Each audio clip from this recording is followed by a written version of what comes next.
Will you say how you were found? Well, it was just, it was amazing, really. It was a bizarre kind of moment. Originally, what had happened was that David Heyman, the producer, knew my dad because my dad had been a literary agent, and my dad had worked with David's mum.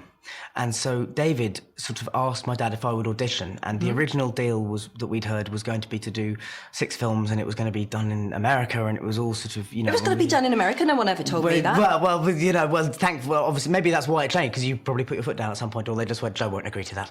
They know me quite well. Which was good, to be honest. That would not been good. But I'm not somebody who particularly believes in fate and destiny and all those things, but my parents do.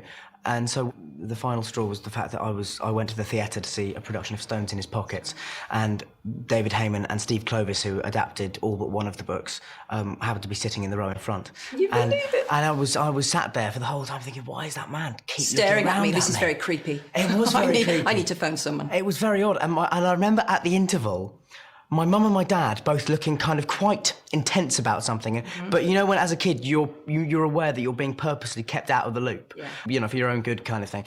And I remember we went up the stairs and out of the theatre, and then sort of hid behind a pillar. I seem to remember that it's some absurd notion that David Heyman and Steve Clovis were going to chase after us, you know, grab us. And make you be a child actor.